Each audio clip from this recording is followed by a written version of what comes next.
Hi, I'm Ronnie from Ronnie's Garage, and we're having our monthly tech meet. And today we're going to take a silver cloud that got towed in and failed to proceed and get it to proceed again. All right. This is an example of a failure to proceed. The owner called me 2 months ago and said my car backfires. What do you think it is? I said, I think it's the condenser. Did you do the condenser? Coil. Okay. I said condenser or a coil can cause it also. And where's my Tesla? I just pulled that out. So this particular model has a condenser in the distributor that is prone to failure. That's why I thought that was what it was. So he said it was backfiring, popping, backfiring, and I said, well, if you're starving for fuel, that can cause a similar symptom. It'll cause it to backfire and pull back, and sometimes make some really loud backfires. So I came on the truck yesterday. I tried to start it. Initially, nothing. It would crank. So we pushed it in. So what are the two things people always ask you when you got a car that won't start? Anybody want to start? That's one thing. But what are the two? Doesn't have gas. Yeah. Okay, well, see, now that's some. Now we got some thinkers in here. Does it have gas? And does it have a battery? Well, see, there's a difference. Now, you asked about the battery. So when I have somebody call me and say my car won't start, I say, does it crank? Well, it turns over, but it won't start. Okay, so the engine turns, it just doesn't want to start. No, the engine doesn't turn. Okay, so that's where you got to start. If it turns over, set the parking brake so we don't squash anybody in case it does start. There you go, starting. It's cranking, right? So that tells you two things right away: that the starter works and the battery's good. Okay. Well, there's actually three things you need to make an engine run. You need compression, fuel, and fire. That's it. Okay? So an experienced mechanic could crank an engine and say the compression's okay. And how would they know that? The sound of the engine turning smoothly. The resistance Right. of the resistance of the pistons. You can hear if you pull all the spark plugs out, it would crank a lot faster. They would go wee Right. if it had no compression. Now, you can have compression on 7 cylinders and not on 1, and it'll sound totally different. It'll go so what happens is the starter speeds up when it gets to that one without compression. Okay, so now we're thinking that was an even run. So that made me think that there's not a compression problem. So fuel and spark, those are the two first things to check for. Now, an easy way to check for spark, if you have guts, Or friend. okay, is you disconnect the coil wire, right, from the distributor. The distributor has all the wires going to it. The coil wire has one big wire coming out. And I'm going to ask for a volunteer to crank that over when I say, not before. So what happens in a coil, the way it makes that spark, because typically the secondary spark, the secondary ignition system spark, will put out anywhere from 25,000 to I think up to 80,000 on some of the high output ones, volts. You think, oh, that'll kill me. Not necessarily. It's the current, how many amps it puts out. But nevertheless, if you get zapped by that, say 20,000 volts, you notice. It usually makes you jump and scream like a little girl. No offense. But and another thing you want to watch out for, and the way that spark, the way that you're going to get zapped, is if you hold the wire and you touch ground on the car. Now, in the past, one of the old tricks of old mechanics is when you're looking for a misfire, a cylinder that's not firing like the rest, you have the car running and you pull the plug wires one by one. Well, I did that once many years ago, and I was close enough with my groin area to the fender when I did this that a spark came from that region to the car, and I never did that again, as you can imagine. But it won't kill you, it's just kind of scary. So the best thing to do is this plug wire is going to be putting out to 20,000, let's just say 20,000 volts. You want to go to a ground, and you want to give it about a 1/4 inch gap. Go ahead and crank it. Anybody see a spark? Oh, yeah, you barely. That ain't enough to start. That's good.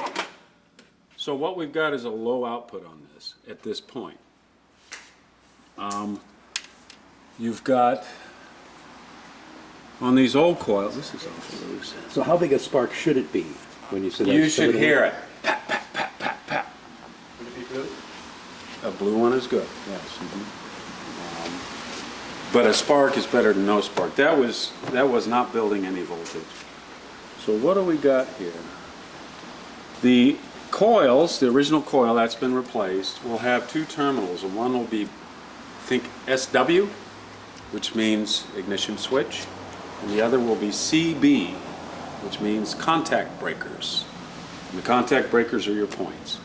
And the way this coil works, it's an inductive coil, is you apply voltage to a set of windings inside, and as the engine turns, it will send voltage in there and then disconnect voltage, and then send voltage or complete the circuit and then disconnect it. When it disconnects, what happens is that voltage that's built up in that coil is induced through this other set of windings which put out that high voltage.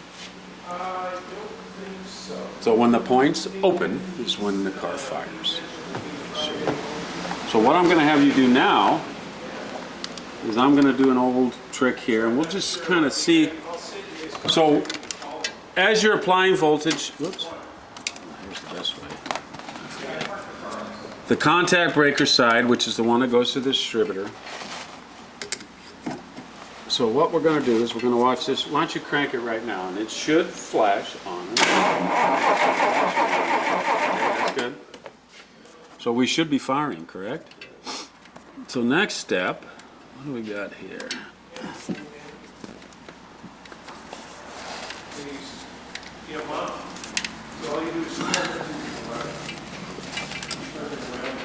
There's a lot of schmeg on here. That means oil. That's what schmeg means. It means whatever you want it to mean. Why is this full of oil? Just so you know, ignition coils usually are packed in oil, and that's to transfer heat. So the fact that your coil wire is leaking oil is not a good sign. All right? So let's see what it looks like in there. Okay, so here's one little problem that's not going to make it not run usually, is if you look at this has a plus and a minus. The original coil, remember, had a SW and a CB. So the SW should be voltage from the fuse, ignition fuse, so that should be plus. And then the CB should be negative. So I'm just going to do something real quick here. What we have here is a spark plug wire, all right? Spark plug wire. We have a spark plug that has this really cool little clamp on it. So, and then it has, instead of an electrode going over, it has a big wide gap here. So this is a tester to check for spark. So to check that, let's just see what happens. This thing bothers me, the fact that it's all oily, which means you may have a bad coil even though you just put this on. Here's another way to test for spark. So this should, I'm going to do this, this doesn't want to stay in there. So go ahead, Willie, crank it. Still no spark, okay. Let's do it again.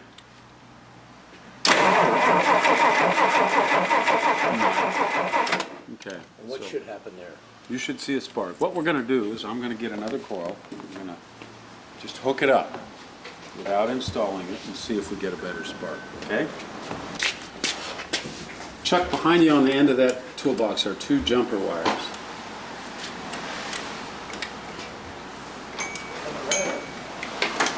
You want both? Yes, please.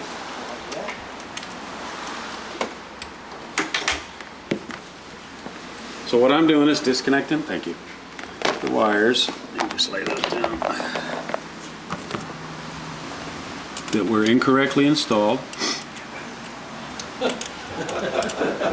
I'm a camera guy. Okay, Steve, you can edit it out. In front of everybody. I love my customers and I love my friends, but it's fun to tease. And I'll tell you what, I have made so many mistakes, and that's where experience comes from. God, I've been doing this 40 years now. I can't believe that.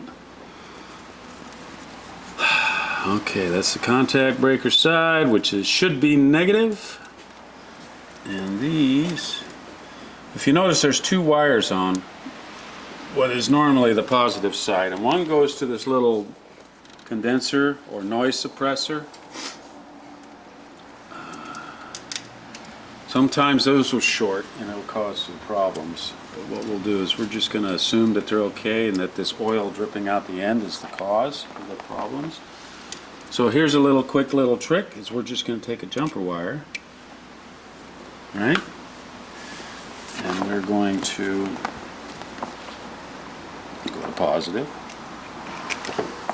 The power of positive thinking. There we go. Now we'll take the negative side. Why did you elect to let the coil first for your diagnosis rather than the condenser? Well, the reason I didn't go to the condenser is I got that really good point signal with the test light, that on and off. If you had bad points or perhaps a shorted condenser, then you probably wouldn't have had that flashing. If you have good flashing with the test light, that generally means your points, and they call that the primary side, is okay. There's not guaranteed. Plus, it's easier to try this coil.